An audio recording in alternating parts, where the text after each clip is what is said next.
préparant ce culte, j'avais reçu ce verset, donc je vous lis. « Seigneur, lui dit la femme, tu n'as rien pour puiser, et le puits est profond. D'où aurais-tu donc cette eau vive ? Es-tu plus grand que notre père Jacob qui nous a donné ce puits et qui en a bu lui-même, ainsi que ses fils et ses troupeaux ?» Et Jésus lui répondit, « Quiconque boit de cette eau aura encore soif, mais celui qui boira de l'eau que je lui donnerai n'aura jamais soif. Et l'eau que je lui donnerai deviendra en lui une source d'eau qui jaillira jusque dans la vie éternelle. » Et je pense qu'on est là pour puiser de cette eau qui nous donne la vie éternelle. Et voilà. Seigneur Jésus, je te demande vraiment de venir nous remplir de cette eau, Seigneur, de cette eau qui nous donne la vie. Merci Jésus qu'on puisse chacun avoir les bras ouverts pour recevoir de toi. Amen.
He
Tu es grand et élevé, bien au-dessus des cieux. Rien ni personne jamais n'a pu pénétrer. Le souffle brûlant, l'atmosphère du plus inaccessible lieu. La présence du Père et du Fils bien-aimé.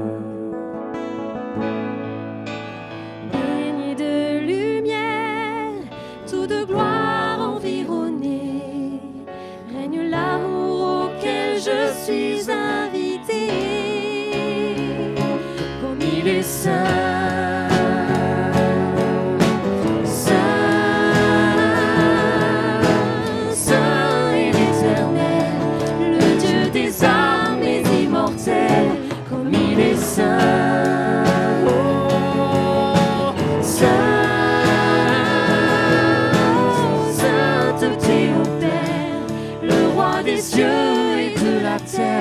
Comme il est saint.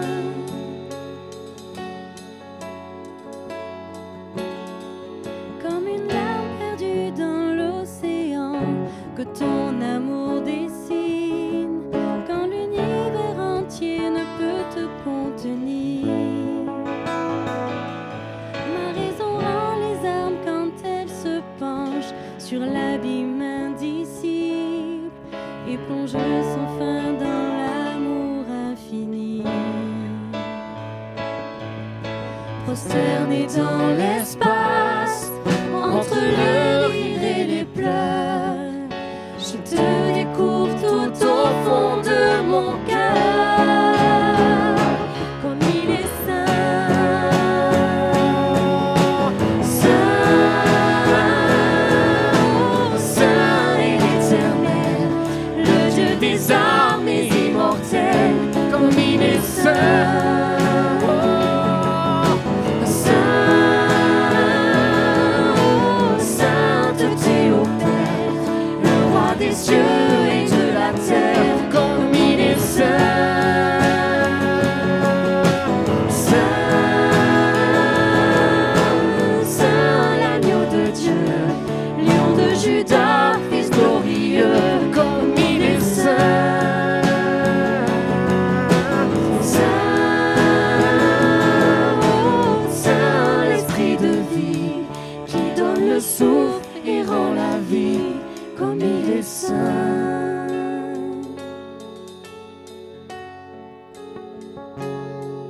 Quand je contemple à nouveau, à l'aube de l'éternité, le bois où mon sauveur se laissa crucifier. Quand je vois les mains, les pieds que mon cœur pécheur a cloués, c'en est plus que mon âme ne peut supporter. Grâce incomparable, ton amour me terrifie. Toi le Dieu fait homme qui pardonne et qui prie. Comme il est saint, saint, saint et l'éternel, le Dieu des armées immortelles. Comme il est saint,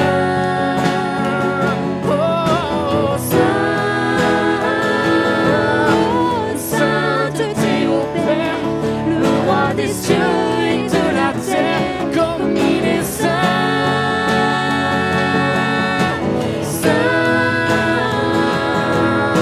saint, l'agneau de Dieu, lion de Juda, fils glorieux. Comme il est saint, oh, saint, saint, l'esprit de vie qui donne le souffle et rend la vie. Comme il est saint.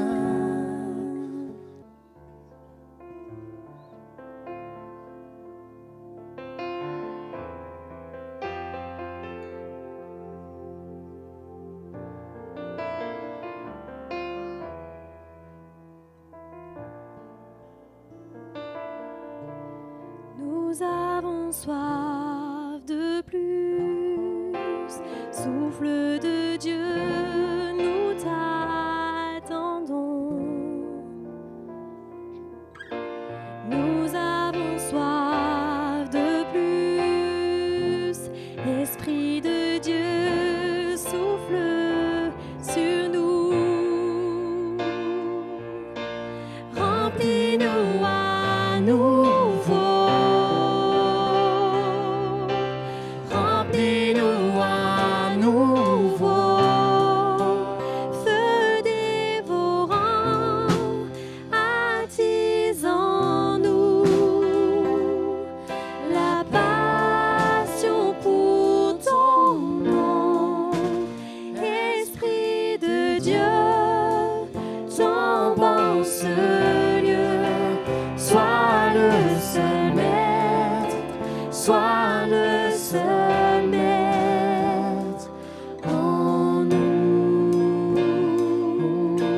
avons soif de plus.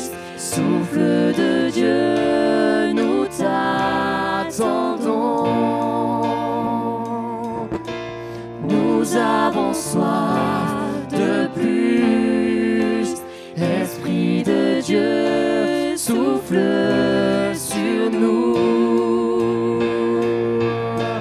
Remplis-nous à nouveau. Remplis-nous à nouveau. Venez vos rangs, attisons-nous. La passion pour ton nom. Esprit de Dieu, tombe en ce lieu. Sois le seul maître, sois le seul maître en nous.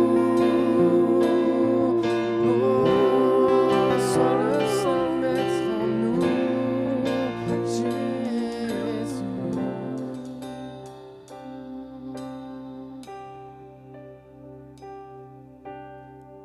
À ton nom, les monts vacillent et s'effondrent.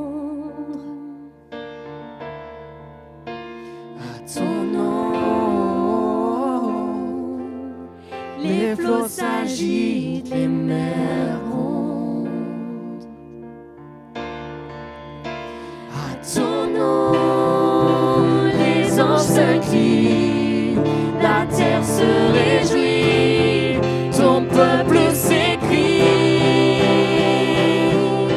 Seigneur de la terre, nous exaltons ton grand nom, remplissons le ciel de nos louanges, Yahweh, Yahweh, nous aimons proclamer ton nom.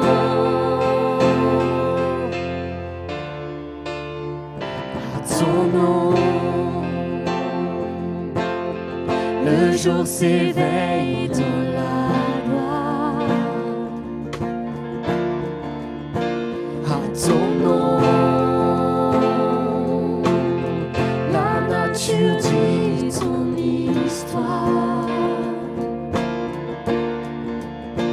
À ton nom, les anges s'inclinent, la terre se réjouit, ton peuple s'écrie. Seigneur de la terre, nous exaltons ton grand nom, remplissons le ciel de nos louanges, Yahweh, Yahweh, nous aimons proclamer ton nom.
Seigneur Jésus, merci pour ton nom, Seigneur. Merci parce que c'est toi qui est venu nous chercher là où on était.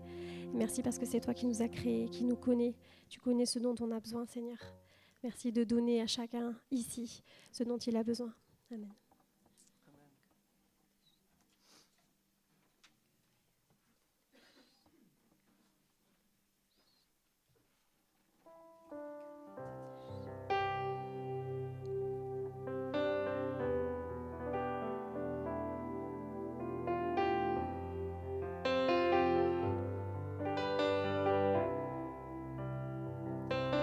Dieu de gloire, je t'adore. Ton nom s'élève en majesté de mes lèvres. Je célèbre ta victoire, ton règne, ton autorité. Digne es-tu, agneau de Dieu. Digne es-tu, agneau de Dieu.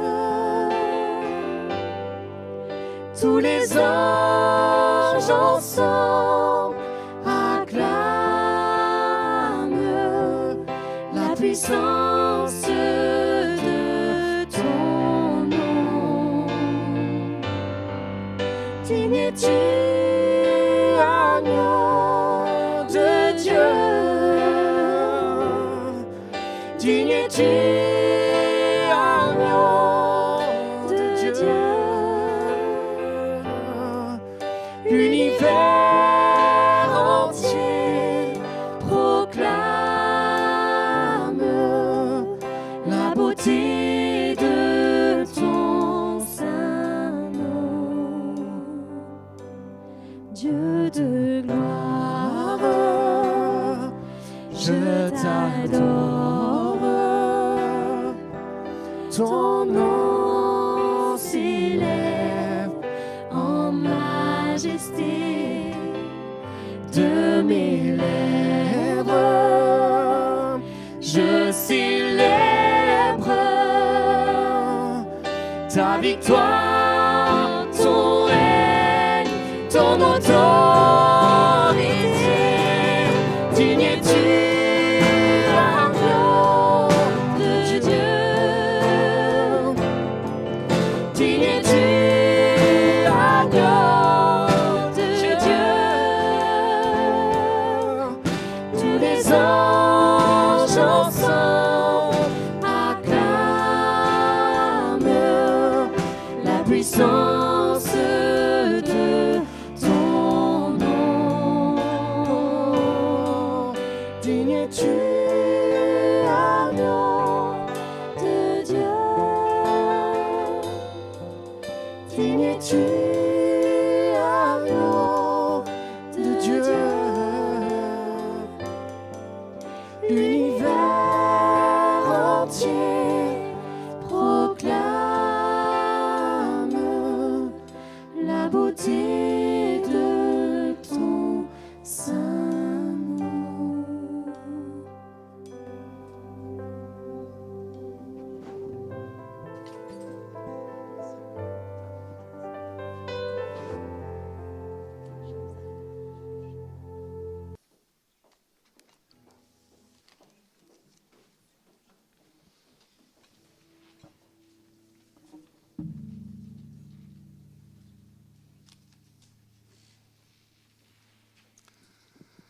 Alors, ce matin, on a entendu beaucoup de paroles ou de chants qui tournaient autour du fait que le Seigneur règne et qu'on pouvait se confier en lui. Et c'est un peu ce que nous disait déjà un prophète il y a bien longtemps de cela, au 8e ou 7e siècle avant Jésus-Christ, qui s'appelle le prophète Ésaïe. Et c'est par un de ces messages que nous allons nous laisser interpeller ce matin. Alors, un prophète dans la Bible, c'est tout simplement quelqu'un qui parle au nom de Dieu. Et ce n'est pas forcément quelqu'un qui parle de l'avenir. En fait, si on regarde les prophètes, ils n'en parlent pas tant que ça. Il y a des prédictions, mais il n'y en a pas tant que ça. Et S'il parle de l'avenir, c'est pour susciter une réponse dans le présent, de la part de ses auditeurs, une réponse de foi, une réponse de repentance si besoin, une réponse pour renouveler notre confiance dans l'encouragement du Seigneur, dans son pardon, dans sa consolation. Mais c'est cela que doit produire la prophétie, c'est cela que doit produire la parole de Dieu, une réponse de notre part. Et là, le prophète va parler au peuple pour leur rappeler qui est leur Dieu et quelle alliance il a passée avec eux. Il va leur rappeler les paroles de cette alliance. Du temps d'Ésaïe, c'est à peu près au 8e, 7e siècle avant Jésus-Christ. Il y a l'empire assyrien qui n'est pas loin, dont Israël est quand même un petit peuple. Ésaïe s'adresse surtout au royaume de Juda. L'empire assyrien a déjà fait tomber la Samarie en 722. Il a été prédit déjà au roi Ézéchias que dans le futur, le peuple d'Israël serait déporté en exil à Babylone. Mais en même temps, leur prophète leur donne des paroles de consolation plus lointaines et leur promet que Dieu sera là. Il va exhorter le peuple, va essayer à tourner ses regards vers l'Éternel et à ne pas s'appuyer sur les idoles ou à faire des pactes avec les nations politiques environnantes, mais plutôt à se confier à l'Éternel de tout leur cœur. C'est un peu l'essence du message d'Ésaïe. Alors on va lire le chapitre 40, le verset 12 à 31.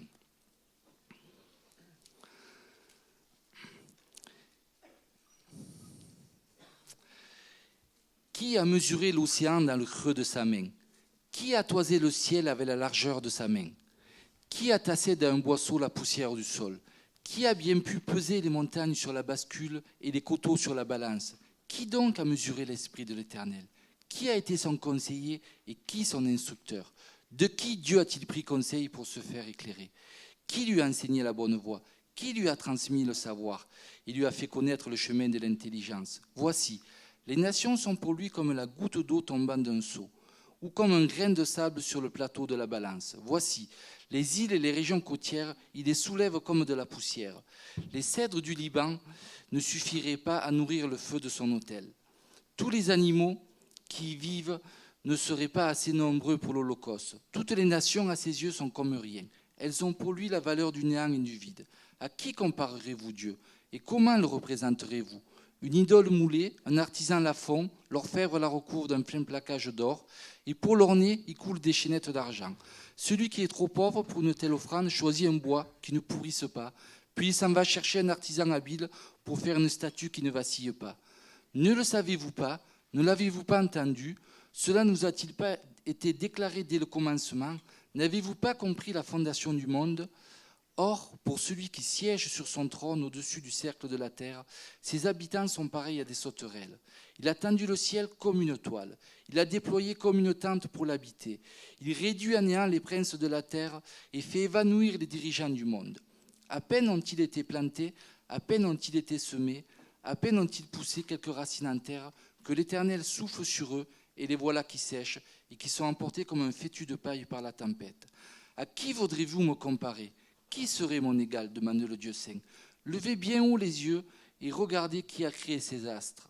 C'est celui qui fait marcher leur armée en bon ordre, qui les convoque tous, les nommant par leur nom. Et grâce à sa grande puissance et à sa surforce, pas un ne fait défaut. Pourquoi donc au Jacob parlerais-tu ainsi? Et pourquoi dirais-tu au Israël, mon sort échappe à l'Éternel, et mon Dieu ne fait rien pour défendre mon droit? Ne le sais-tu donc pas? Et n'as-tu pas appris que l'Éternel est Dieu de toute éternité? C'est lui qui a créé les confins de la terre. Il ne se lasse pas, il ne s'épuise pas, et son intelligence ne peut être sondée. Il donne de la force à qui est là, et il augmente la vigueur de celui qui est fatigué. Les jeunes se lassent et ils s'épuisent, et même de robustes gaillards tombent. Mais ceux qui comptent sur l'Éternel renouvellent leur force. Ils prennent leur envol comme de jeunes aigles. Sans se lasser, ils courent, ils marchent en avant et ne s'épuisent pas. Donc, tout ce passage assez merveilleux, là où on voit la grandeur de Dieu, n'est pas sans nous rappeler les derniers chapitres du livre de Job, où Dieu se révèle à Job en lui posant des questions. Et là aussi, il y a toute une série de questions qu'Ésaïe pose. Rien que dans les 3 premiers versets, il y en a 9. Et qui révèlent la grandeur et la toute-puissance de Dieu. Le prophète commence par le fondement dans ces questions, la création du monde, sans laquelle rien ne serait, sans laquelle je ne serais pas ici en train de vous parler, et vous ne seriez pas là non plus. Et rien qu'au premier verset, au verset 12, il y a 4 questions qui parlent de cette création. Et on voit qu'avant toute chose, Dieu est. Il est le seul qui possède la vie en lui-même, éternellement. Toute chose, toute créature, nous les premiers, doivent leur vie à Dieu. Notre vie, contrairement à celle de Dieu, elle n'est pas autosuffisante, elle n'est pas dépendante. Elle dépend de son bon vouloir, et Dieu est bon, de sa grâce qui nous maintient vivants à chaque respiration. Et Ésaïe nous interroge sur la grandeur de Dieu en nous parlant de ce qui, dans la nature, on pourrait dire dans la création plutôt, nous impressionne, l'océan. Encore plus pour les Hébreux que pour nous, ce n'était pas un peuple de marins. Et l'océan, la mer, ça représentait souvent quelque chose un peu de mystérieux pour eux. C'est de là que sortait le Léviathan. Enfin, c'était quelque chose d'impressionnant. Et Dieu va se comparer à l'océan. Et même nous, si on regarde dernièrement, vous avez peut-être vu avec le Vendée Globe des images quand les marins sont dans les mers du Sud avec des creux de 8 à 10 mètres. C'est un petit peu impressionnant quand même. Ou même tout simplement si on va au bord de l'océan et qu'on regarde l'étendue de l'océan, ça nous impressionne ou ça nous émerveille. Et puis le ciel, la voûte céleste de la nuit. Alors par ici à Nîmes, on voit un peu moins avec toutes les lumières, mais si vous allez rien que dans l'Écosse, en Cévennes, vous ouvrez les yeux dans le ciel, c'est autre chose. Ne parlons pas des ciels du Moyen-Orient à l'époque, où il n'y avait pas toutes les lumières de maintenant. C'est quelque chose de très impressionnant et qui poussait des fois d'ailleurs les peuples païens à l'adoration parce qu'ils étaient impressionnés. Et ils se mettaient à adorer la création au lieu du Créateur. La majesté des montagnes aussi est appelée à témoin de la grandeur de Dieu. Et toutes ces questions rhétoriques sont là pour nous rappeler ce Dieu si grand, si majestueux, dont la création n'est que le reflet. Et le vocabulaire utilisé ici par Ésaïe compare volontairement ce qu'il y a de plus grand dans la nature, donc, avec la main de Dieu. Évidemment, ce ne sont que des anthropomorphismes.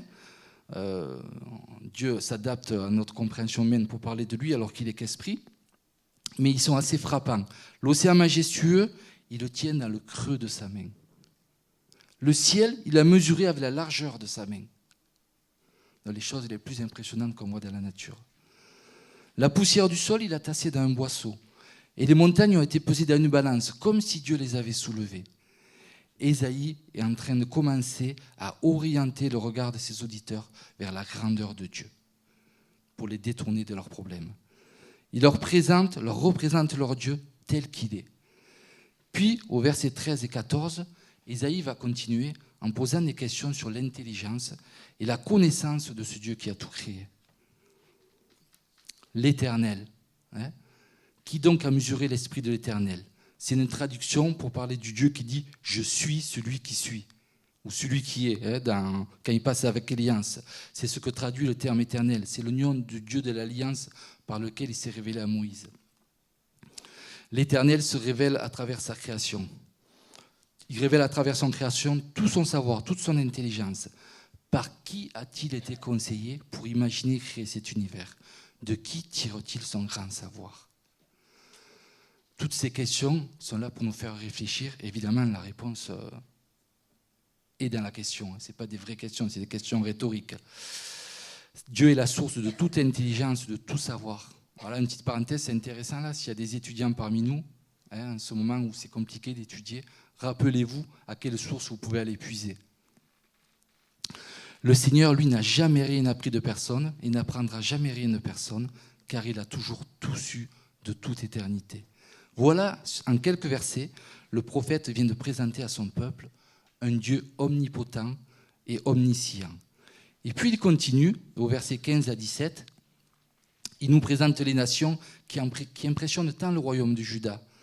Ces nations avaient leur puissance militaire, leur richesse, et avec qui les gens de Juda sont tentés de faire alliance plutôt que de se confier à Dieu. Et comparé au Dieu qui peut et sait toutes choses, elles ne sont rien et ne pourront en aucune manière empêcher le plan de salut que Dieu a prévu pour son peuple.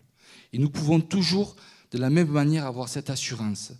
On peut voir actuellement des conflits dans le monde, des guerres, d'autant plus que nous sommes dans une époque où on est informé de tout, et des fois ça peut être stressant, on n'est pas fait pour recevoir tant d'informations. Une guerre se passe à des milliers de kilomètres, on le sait de suite. On n'a pas besoin d'avoir un bateau qui amène un courrier comme à l'époque. On sait tout ce qui se passe. On peut voir la société des fois devenir plus violente, se dégrader. Nous voyons actuellement un virus qui, en plus de toucher les gens dans leur santé, a des conséquences économiques et psychologiques difficiles pour beaucoup de personnes. Mais sachons, mais rappelons-nous que l'Éternel est Dieu et qu'il va accomplir ce qu'il a décidé. Et qu'à la fin, le péché et ses conséquences seront ôtés de la bonne création de Dieu, que Jésus-Christ reviendra, qu'il anéantira tout mal et qu'il établira des nouveaux cieux et une nouvelle terre où la paix et la justice régneront. Et vous savez où on retrouve cela en premier? On ne le retrouve pas dans l'épître de Pierre ou dans la fin de l'Apocalypse, vous savez sûrement, on le retrouve dans la fin d'Ésaïe qui commence à parler des nouveaux cieux et de la nouvelle terre. Dieu voit grand, Dieu voit large et Dieu est en contrôle de toutes choses. Dieu agit, il ne réagit pas. Dans la suite du texte, Ésaïe va à nouveau poser des questions au peuple de Juda, au peuple de Dieu, pour les faire réfléchir sur leur idolâtrie. Au verset 18, « À qui comparerez-vous Dieu et comment le représenterez-vous » Évidemment, une fois de plus, je vous le dis, ces questions sont posées dans le but de faire réfléchir les auditeurs. Elles sont rhétoriques parce qu'Israël devait bien savoir, ils ont eu la volonté révélée de Dieu dans la Torah, et ils savaient que la loi leur commandait de ne pas adorer d'autres dieux, de ne pas se faire d'idole, de ne pas se faire de représentation de Dieu. Mais comme je l'ai déjà dit, le prophète veut les faire réfléchir sur un peu l'incongruité, sur l'incohérence de leur idolâtrie, sur le ridicule de cette idolâtrie. Dieu a tout créé, parce qu'il y a des passages quand même où c'est assez, où le prophète tourne en ridicule la fabrication des idoles. Dieu a tout créé, toutes choses lui doivent la vie, et là, c'est l'adorateur qui fabrique son propre Dieu. Il adore l'œuvre de ses mains au lieu d'adorer celui qui l'a façonné. C'est un petit peu le monde à l'envers, là. C'est pour ça que le prophète fait preuve d'ironie. Le texte décrit au verset 19 une idole moulée, c'est-à-dire du matériel inerte qu'on est obligé de recouvrir d'or pour qu'il paraisse plus digne d'adoration, un peu plus glorieux, ou bien d'un bout de bois qui ne pourrit pas, précision intéressante, et avec l'aide d'un artisan, ce bout de bois sculpté ne vacillera peut-être pas. Comparé au Dieu vivant et immuable qui ne change pas, dont l'amour ne vacille jamais, là c'est un bout de bois qui vacille. Ces idoles sont fabriquées à partir de matériaux créés par Dieu, comme le dit Romains 1, 25, ils adorent et servent la créature au lieu du Créateur. Évidemment, actuellement, dans nos sociétés, on ne connaît plus ce genre d'idolâtrie chez nos contemporains, ou très peu. Mais chaque fois que nous nous appuyons sur autre chose que sur le don parfait de Dieu, à savoir Jésus-Christ, nous aussi nous tombons dans une forme d'idolâtrie, peut-être plus subtile, mais bien réelle. Rappelons-nous, Jésus-Christ a été fait pour nous sagesse, acquittement, purification, libération du péché, comme nous le dit Corinthiens. Et si nous cherchons notre sagesse, notre justice, ce qui va donner du sens à nos vies, ce qui va nous faire sentir juste, notre rédemption, notre sainteté, ailleurs qu'en Jésus-Christ, nous ne vivons plus du don parfait de Dieu, nous cherchons notre salut ailleurs. La puissance et la sagesse de Dieu dont nous parle Ésaïe dans ce chapitre, elle nous a été parfaitement révélée en Jésus-Christ. Toujours dans Corinthiens, il nous est parlé du Christ qui manifeste la puissance et la sagesse de Dieu, particulièrement à la croix, où Dieu a parfaitement répondu à nos besoins, le besoin de pardon, le besoin de purification, la possibilité, le besoin de pouvoir entrer en relation avec un Dieu saint et vivant, et de répondre en nous donnant une espérance, de nous offrir une espérance pleine et certaine. On va lire 2 versets, juste 2, c'est dans 1 Corinthiens, tout ce dont je parlais. On va lire le verset 24 et le verset 30-31. Mais pour tous ceux que Dieu a appelés, qu'ils soient juifs ou grecs, ce Christ que nous prêchons manifeste la puissance et la sagesse de Dieu. Et puis au verset 29, « Ainsi aucune créature ne pourra se vanter devant Dieu. Par lui vous êtes unis au Christ, qui est devenu pour nous cette sagesse qui vient de Dieu. En Christ, en effet, se trouve pour nous l'acquittement, la purification et la libération du péché. Et il en est ainsi pour que soit respecté ce commandement de l'Écriture. Si quelqu'un veut éprouver de la fierté, qu'il place sa fierté dans le Seigneur. »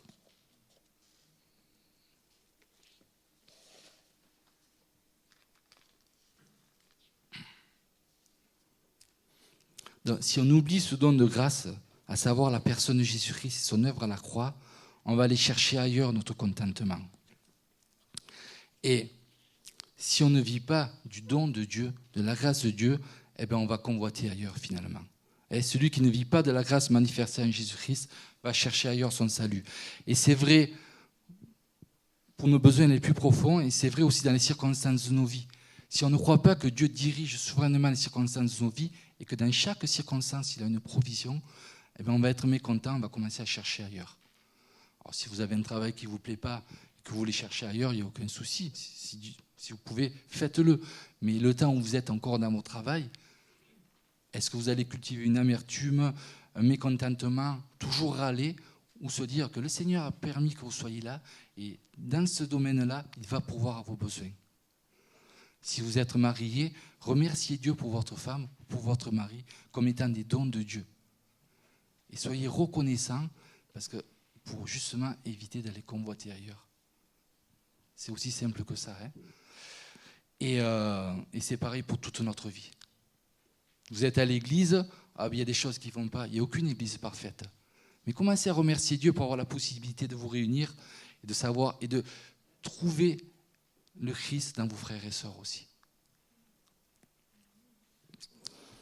Et puis notre société nous propose toutes sortes d'idoles. Et si elles ne sont pas de bois, elles ne sont que plus pernicieuses parce qu'elles sont invisibles.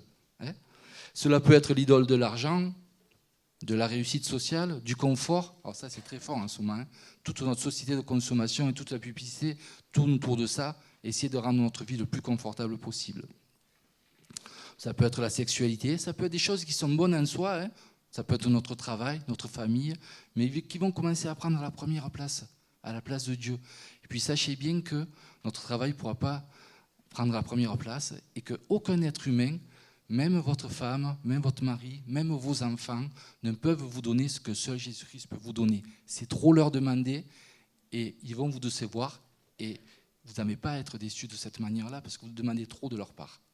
Et vous allez décevoir les gens. Je veux dire, il faut vraiment que notre source, ce soit Jésus-Christ. C'est sur lui que nous pouvons nous appuyer seulement. On peut remercier Dieu pour ses dons, mais il y a les dons et il y a le donateur qui est au-dessus. Suivre Jésus va forcément avoir un coût si nous laissons de plus en plus de place. Un coût, mais aussi la joie de l'obéissance. Par contre, toute idole va nous demander des sacrifices, parce qu'une idole, ça demande aussi à ce qu'on sacrifie des choses à l'idole, et en plus, à la fin, il y aura l'insatisfaction. Qu'allons-nous sacrifier pour préserver notre confort, pour réussir à tout prix, pour présenter une certaine image de nous ? Est-ce qu'on veut servir à la fois un maître bon et généreux ? Je parle de Jésus, je parle du Seigneur, ou servir une idole qui ne nous satisfera jamais et demandera toujours plus de sacrifices ? L'argent, on n'en aura jamais assez. Quelqu'un qui pense que l'argent va lui apporter le bonheur, il va de plus en plus en vouloir et de plus en plus se rendre compte que ça ne marche pas tant que ça. Quelqu'un qui met tout, qui pense que le physique, que ce soit sur la santé ou la beauté, va lui permettre d'avoir le bonheur, et bien quoi qu'il fasse, il va beau avoir passé des tas de crèmes, il va beau faire du sport tant qu'il veut, prendre soin de lui autant qu'il peut, il n'est pas à l'abri d'un problème de santé, et puis quoi qu'il fasse, l'horloge va tourner, et à la fin, il va devenir plus vieux. Pareil pour tout, pour l'intelligence, plus on étudie un domaine, plus on se rend compte que finalement, on ne connaît pas grand-chose, et qu'il vaut mieux pas compter là-dessus, et plutôt compter sur celle du Seigneur. Et puis le seul qui ne nous décevra jamais, qui ne change pas, qui quand même la mort nous emporte sera là pour nous accueillir de l'autre côté, c'est Jésus-Christ.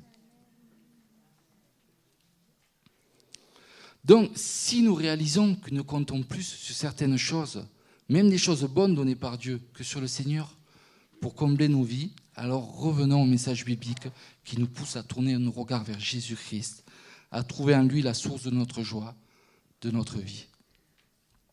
Et c'est ce que faisait Ésaïe en exhortant les Israélites à se tourner vers Dieu, à se confier en lui, en ses plans de salut.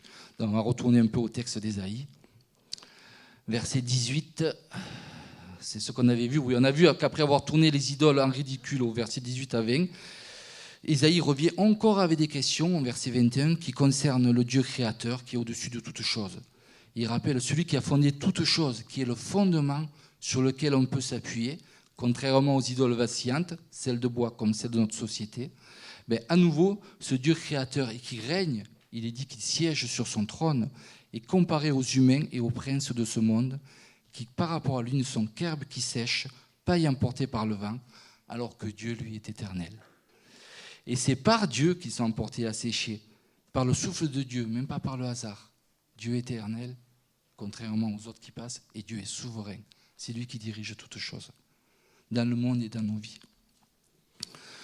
Le verset 25 réitère une question rhétorique de comparaison. Qui peut être l'égal du Dieu saint? Ça revient souvent dans Isaïe. À qui comparerez-vous Dieu? Qui est comparable à l'Éternel, notre Dieu? Il y a un chant comme ça.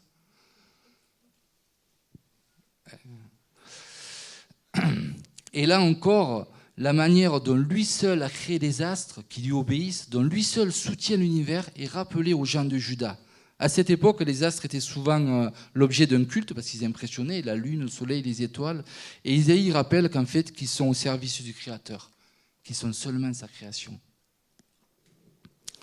Et une fois que tout ce développement, toutes ces questions qui sont autant de réponses sur la grandeur infinie de Dieu, sur sa puissance, sur sa sagesse sans borne, ont été mises en avant par le prophète Isaïe, ce dernier va se faire, à partir du verset 27, l'écho des questions et des doutes du peuple, et y répondre par un puissant encouragement fondé encore sur la personne de Dieu. Pourquoi donc, ô Jacob, parlerais-tu ainsi? Et pourquoi dirais-tu, ô Israël, mon sort échappe à l'Éternel, et mon Dieu ne fait rien pour défendre mon droit? Voilà ce qu'affirme le peuple d'Israël et que va reprendre le prophète Isaïe. Et à travers les paroles du prophète, Dieu va interpeller son peuple pour lui rappeler qu'il a fait alliance avec lui déjà. On le voit rien que là dans l'interpellation. Pourquoi donc, ô Jacob, parlerais-tu ainsi? Et pourquoi dirais-tu, ô Israël? Dieu est en train de rappeler à son peuple qu'il a fait alliance avec lui. C'est le Dieu d'Abraham, d'Isaac et de Jacob. Ce même Jacob qui a été renommé Israël après avoir vu Dieu face à face au Péniel. Donc ce Jacob et Israël et ses descendants, Dieu a fait alliance avec eux. Et puis il y a quelque chose d'assez paradoxal, c'est que... Et puis, juste rappeler, ce Dieu qui a fait alliance, ce n'est pas un homme pour mentir, il est fidèle à son alliance. Il y a quelque chose aussi de paradoxal dans ce qui vient d'être cité, c'est qu'Israël dit « Mon sort échappe à l'Éternel, et mon Dieu ne fait rien pour défendre mon droit ». Il y a quelque chose de paradoxal, parce qu'il continue à parler de l'Éternel, pas de n'importe quel Dieu, le Dieu avec qui ils ont fait alliance, et puis de mon Dieu. Donc Israël se rend compte que c'est encore son Dieu, mais il ne comprend pas ce qui lui arrive, et puis il pose des questions. Et puis derrière ces questions, ces affirmations sur le sort du peuple d'Israël, on peut discerner 3 interrogations au moins. Tout d'abord, mon sort échappe à l'Éternel. Cela sous-entend peut-être, est-ce que Dieu peut intervenir? Est-il assez puissant pour intervenir? Dieu connaît-il ma situation? Est-ce qu'il sait toutes choses? À ces 2 questions, le prophète vient de répondre avec tous les versets précédents. Et c'est pour ça qu'il dit au verset 27, pourquoi donc, ô Jacob, parlerais-tu ainsi? Pourquoi donc, après tout ce que je viens de dire, tu parlerais ainsi? Vous comprenez? Il y a comme une logique dans la question. Le prophète a déjà répondu par sa description de la toute-puissance de Dieu dans la création, dans les versets précédents, et dans la gouvernance du monde. Qu'est-ce que les nations qui inquiètent Israël par rapport à celui qui siège sur son trône et peut les balayer du souffle de sa bouche? Il a aussi répondu par la description de sa science et de son savoir infini qui détiennent toute éternité. Mais une autre question surgit encore. Mon Dieu ne fait-il rien pour défendre mon droit? C'est même une affirmation, c'est ce que ressent le peuple d'Israël à ce moment-là. En d'autres mots, le Dieu tout-puissant et omniscient est-il indifférent ou concerné par son peuple, par les croyants qui le composent? En effet, il pourrait être tout-puissant et infiniment intelligent, mais indifférent, insensible. Et là encore, la réponse, bien qu'annoncée par les titres employés dans la question de départ, Jacob, Israël, si Dieu dit pourquoi donc ô Jacob, pourquoi donc ô Israël, c'est qu'il le considère toujours comme son peuple. C'est qu'il a envie de prendre soin d'eux.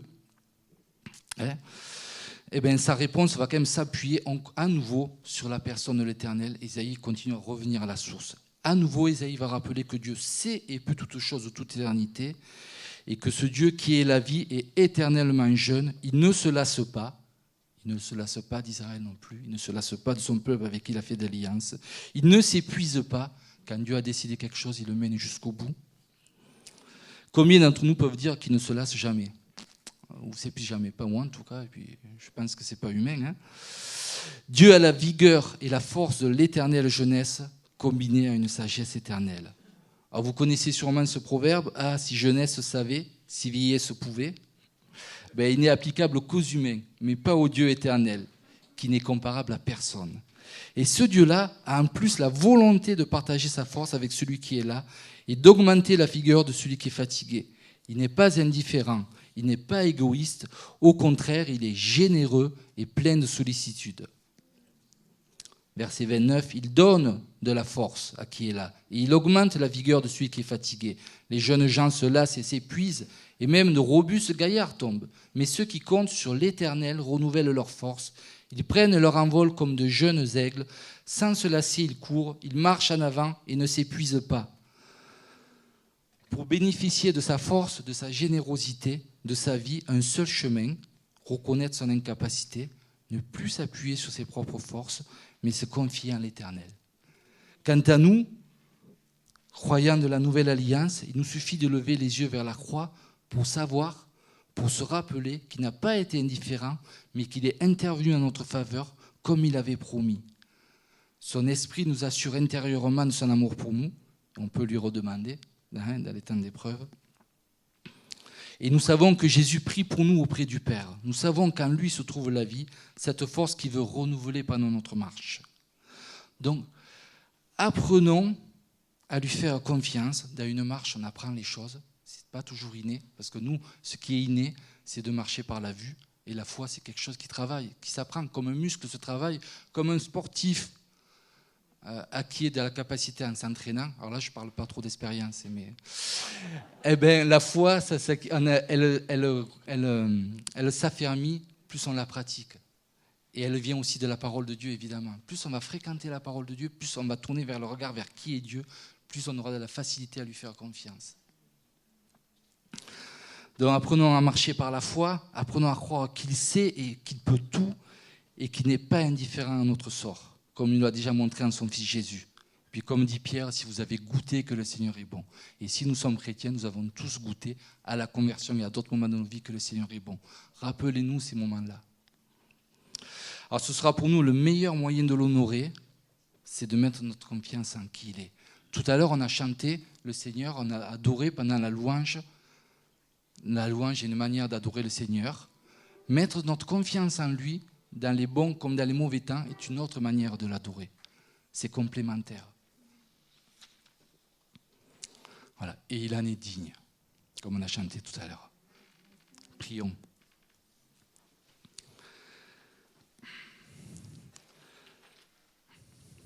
Seigneur Dieu, Père, merci de ce que nous, on peut se lasser, mais toi, tu ne te lasses point, Seigneur. Tu ne t'épuises point.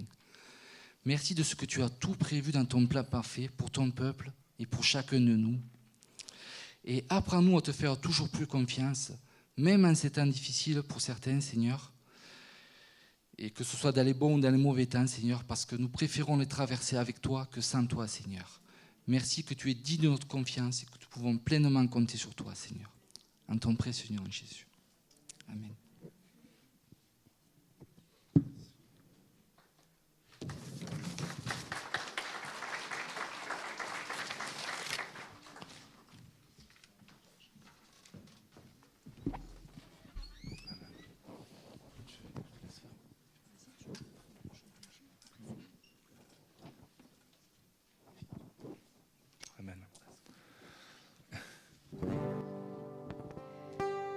Même si je marche dans la vallée de l'ombre de la mort, ton amour parfait bannit la peur.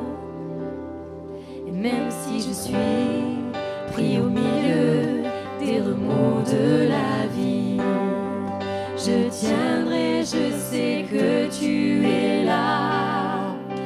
Je ne craindrai aucun mal, car mon Dieu est avec moi. Et si mon Dieu est avec moi, je ne crains personne, je ne crains personne.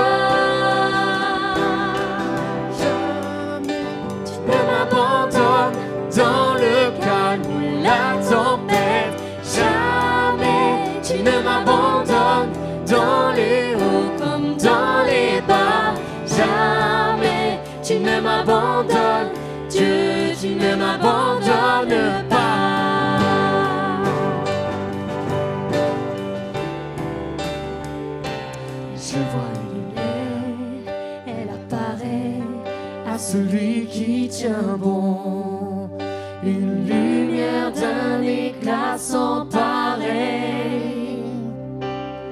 Alors viendra la fin de ces tourments, mais jusqu'à ce grand jour, nous voulons te connaître ici-bas. Non, je ne craindrai aucun mal, car mon Dieu est avec moi. Et si mon Dieu est avec moi, je ne crains personne, je ne crains personne. Jamais tu ne m'abandonnes dans le calme ou la tempête. Jamais tu ne m'abandonnes dans les hauts comme dans les bas. Jamais tu ne m'abandonnes, Dieu, tu ne m'abandonnes pas.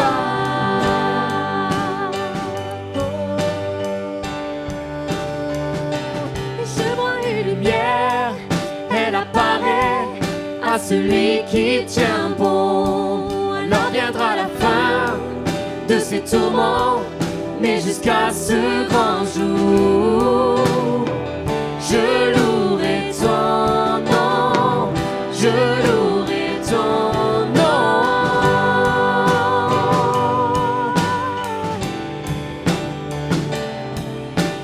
Jamais tu ne m'abandonnes dans le calme ou la tempête. Jamais tu ne m'abandonnes dans les hauts comme dans les bas. Jamais tu ne m'abandonnes, Dieu, tu ne m'abandonnes pas.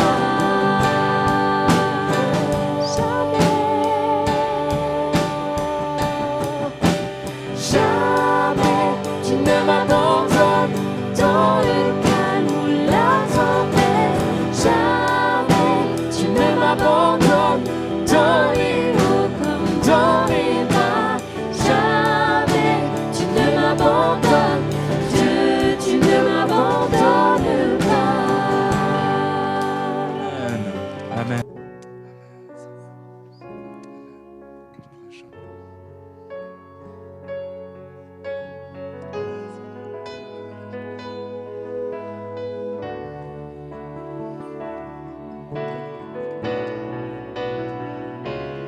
Il est saint,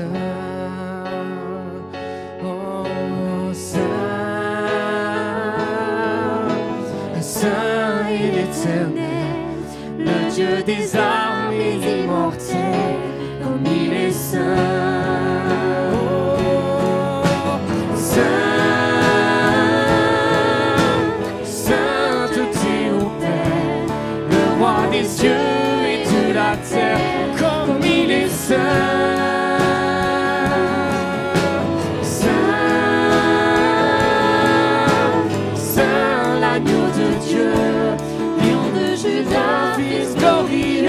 Comme il est saint,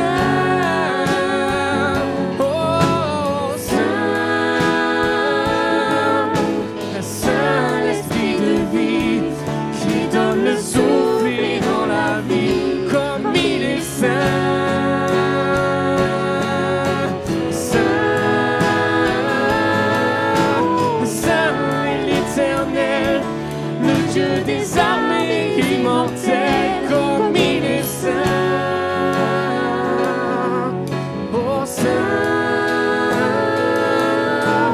Sainteté au Père, le roi des cieux et de la terre, comme il est saint. Oh, saint, saint l'agneau de Dieu, lion de Juda, fils glorieux, comme il est saint. Oh, saint, saint l'esprit de vie qui donne le souffle et rend la vie, comme il est saint, comme il est saint.